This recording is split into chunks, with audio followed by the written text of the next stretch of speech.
We're going to be joined by Vegas bookmaking legend Dave Sharapan, joining us now in his Twins regalia. You front runner, what are you doing? Were you wearing that stuff last year when they were a last place team? No, absolutely not. No.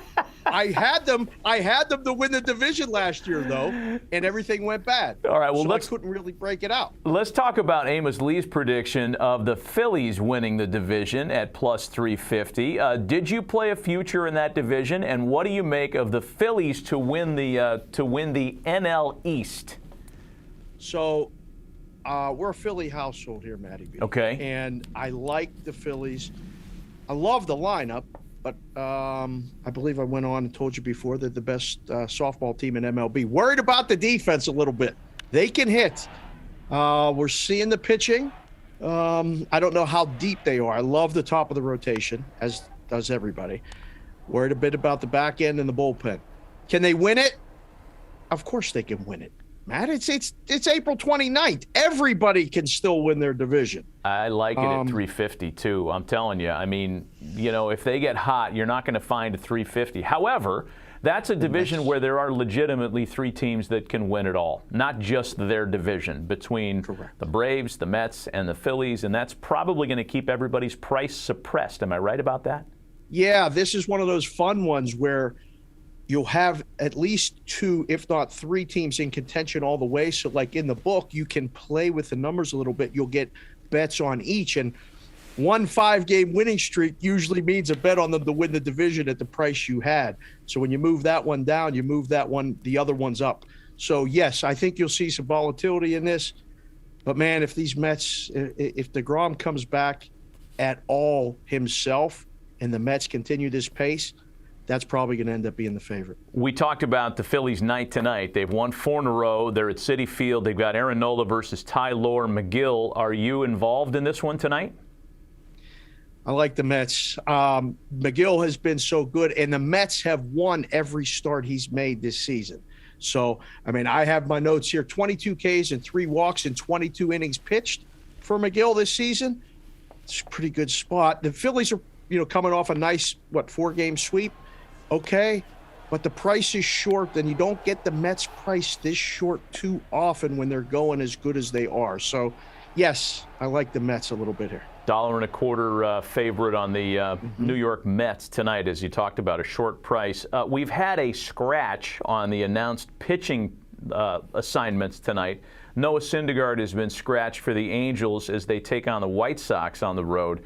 Jimmy Herget's going to get a spot start. He'll probably go an inning or two, and then they're going to match up.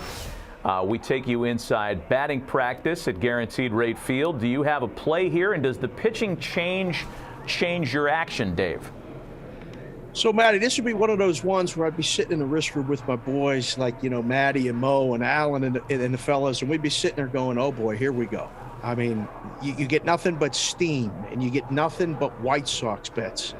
And can't take the book guy out of me. I like the Angels even more. You get a team that's going as good as the Angels, and you're going against a team like the White Sox, who have lost 9 of their last 10. They're hitting 188 in that stretch, and they're laying 150 to 160 now? Not for me. Give me the Angels. Let's keep the winning streak going. Yeah. I like them. And the money is changing a little bit on this one. The Angels are now plus 126, as we can see the current numbers at the top of your screen. All right, so forget about the pitching change. Dave's back in the Angels. Let's talk about a futures play that you've locked in. And I'll ask you the question now that we were getting to during commercial. Did you lock in Alek Manoah before the season started? And what number did you get him for Cy Young this year? I believe it was around 25 to 20 to 1. I can't remember exactly, but it was one of those ones where you see these young guys get called up the year before and they pitch really well. And they're at the back end of the rotation. He is a big, strong dude. And I do a show with a guy named Brad who's from West Virginia. He told me about him before he even made it to the big leagues. Watch what he's doing now, Matty. Nothing's changed. He's getting the strikeouts. Now, those strikeout props are being adjusted, so the numbers are coming up. But the Blue Jays obviously have been very good so far. It's a good start for them.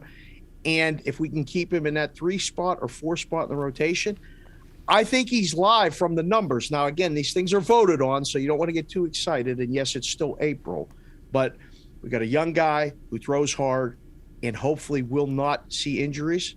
I like the chances. Yeah, I'll give you another couple things that make people like Alek Manoah. He is in the middle of the rotation. He's not always drawing the other team's ace. And there wasn't a huge body of work on him prior to this year, so I'm not sure the bookmakers knew what they were in for with him.